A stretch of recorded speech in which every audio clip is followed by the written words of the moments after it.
మన ప్రభువును స్తుతులకు పాత్రుడైన యేసుక్రీస్తు వారి ఉన్నతనామంలో బైబిల్ సీక్రెట్స్ వీక్షకులందరికీ మా వందనాలు.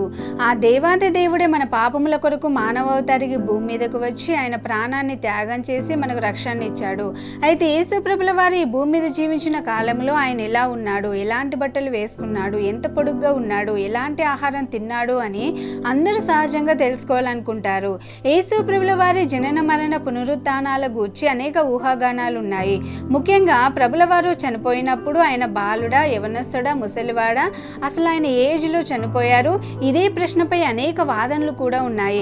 అయితే ఏది నిజమో తెలుసుకోవడానికి బైబిల్ మనకు సహాయం చేస్తుంది. కొందరేమో యేసు ప్రభుల వారు సిలువ వేయబడిన ఖచ్చితమైన తేదీని కనుగొన్నారని చెప్తుంటే, మరికొందరు ఖచ్చితమైన తేదీని కనుగొనడం అసాధ్యమని చెప్తున్నారు. ఇంకా కొందరు పండితులైతే ఆయన సిలువ వేయబడినప్పుడు ఆయన వయసు దాదాపుగా 33 సంవత్సరాలు ఉంటుందని చెప్తున్నారు.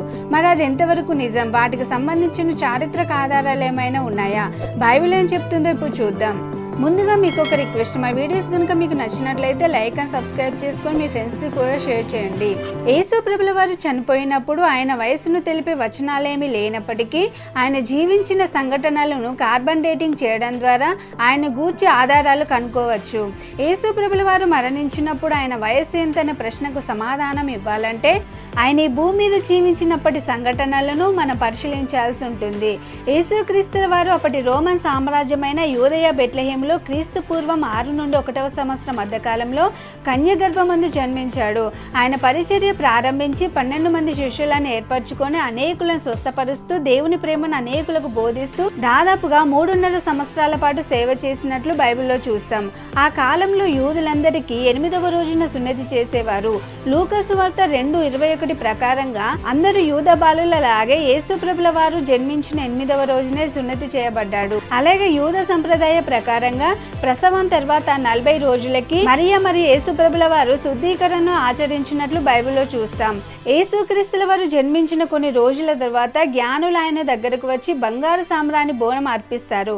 అప్పుడే హేరోదు మహారాజు బెత్లెహేములోని 2 సంవత్సరాల కంటే తక్కువ వయసున్న పిల్లలను చంపాలని ఆదేశించినట్లు మత్తయి సువార్త 2:16లో చూడొచ్చు.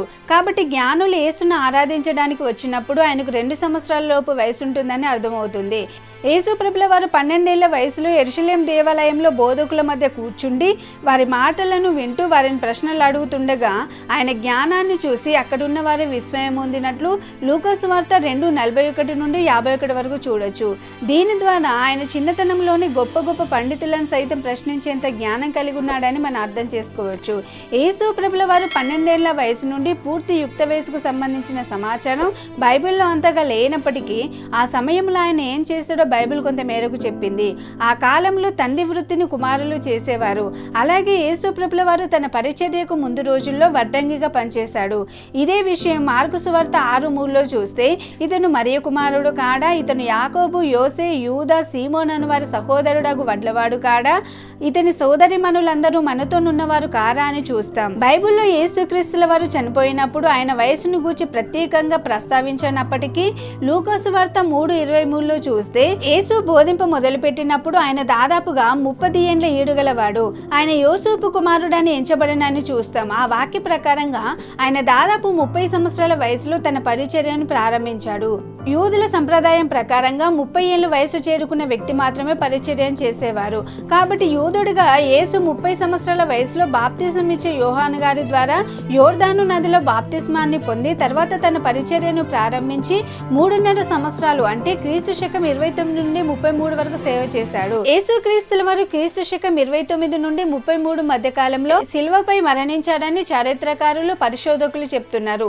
ఎలాగంటే యేసు ప్రభుల వారు సిలువ వేయబడినప్పుడు ఒక పెద్ద భూకంపం వచ్చినట్లు మత్తయి సువార్త 27వ అధ్యాయంలో చూడొచ్చు. మత్తయి 27:51లో చూస్తే అప్పుడు దేవాలయపు తెర పైనుండి క్రింది వరకు 2గా చినిగను, భూమి వణికను, బండలు బద్దలాయను, శతాధిపతియు అతనితో కూడా యేసునకు కావలి ఉన్నవారును భూకంపమును జరిగిన కార్యములన్నింటినీ చూసి మిక్కిలి భయపడి నిజముగా ఆయన దేవుడు దేవుని కుమారుడని చెప్పుకునేది అని చూస్తాం. ఆయన సిలువ వేయబడినప్పుడు సంభవించిన భూకంపానికి సంబంధించిన సంకేతాలను జియోలాజికల్ డిపార్ట్మెంట్ వారు కూడా కనుగొన్నారు. నేషనల్ జియోఫిజికల్ డేటా సెంటర్ వారు క్రీస్తు శకం 33లో మరియు క్రీస్తు శకం 79లో 2 భూకంపాలు రికార్డ్ అయ్యాయని చెప్తున్నారు. ఇటాలియన్ టీం వారు కూడా క్రీస్తు శకం 33లో పవర్ఫుల్ భూకంపం వచ్చినట్లు బండలు కొండలు బద్దలయ్యాయని చెప్తున్నారు. పురాతన చరిత్రకారుడు జోసెఫస్ మరియు రోమన్ జియోలాజికల్ రికార్డ్స్ ప్రకారంగా కూడా క్రీస్తు శకం 30 నుండి 33 మధ్య కాలంలో యెరూషలేం ప్రాంతంలో భూకంపం రికార్డ్ అయిందని చెప్తున్నారు. లూకా సువార్త 3:1లో చూస్తే తిబేరి కైసరు ఏలుబడిలో 15వ సంవత్సరంలో యూదయకు పొంతి పిలాతు అధిపతిగాను గలిలియాకు హేరోదు చతుర్థాధిపతిగా ఉన్న కాలంలో బాప్తిసం ఇచ్చే యోహాను గారు తన పరిచర్యను ప్రారంభించినట్లు చూడొచ్చు. అలాగే యేసు ప్రభుల వారు తన పరిచర్యను ప్రారంభించిన తర్వాత 3 పస్కాలకు హాజరయ్యారని యోహాను సువార్త 2:13, 6:4, 11:55లో చూడొచ్చు. 3 పస్కాలకు హాజరైన తర్వాతనే యేసు ప్రభుల వారు మరణించారు. దీని ద్వారా కూడా ఆయన మరణాన్ని అంచనా వేయొచ్చు. యేసు ప్రభుల వారు తన పరిచర్య ప్రారంభించినప్పుడు 30 సంవత్సరాలని వ్రాయబడింది. అప్పటి నుండి ఆయన దాదాపుగా 3.5 సంవత్సరాలు పరిచర్యలో ఉన్నాడని మనకు తెలుసు. సో పుట్టిన తేదీ బహిరంగ పరిచర్య ఆధారంగా ఆయన సిలువపై మరణించినప్పుడు అతనికి 33 నుండి 35 సంవత్సరాలు ఉంటుందని చరిత్రకారులు పండితులు నిర్ధారిస్తున్నారు. అయితే ఇంకొందరు 33 నుండి 38 సంవత్సరాలు ఉండవచ్చని కూడా భావిస్తున్నారు. ఏదేమైనప్పటికీ మనం ఒకటి గుర్తుపెట్టుకోవాలి, యేసు ప్రభుల వారు ఎప్పుడు జన్మించాడు ఎప్పుడు మరణించాడు అనేది ముఖ్యం కాదు, కానీ ఆయన మన పాపాల కోసం సిలువపై మరణించి మనకు రక్షణను కలిగించాడు. ప్రతి ఒక్కరు ఆయన జీవితంలోని విషయాలను గురించి అనేకులు తెలియజేయాల్సిన బాధ్యత మనది. మనం ఎలా జీవించాలో ఆయన జీవించి చూపించాడు. ఆయన జీవితాన్ని గూర్చిన వాస్తవాలను తెలుసుకోవడం వల్ల మనం ఆయనకి ఇంకా దగ్గర అవుతాం. కాబట్టి ఇంకా అనేకులకి వీడియోని షేర్ చేసి దేవుని దీవెనలు పొందండి. దేవుడు మిమ్మల్ని దీవించును గాక. ఆమేన్.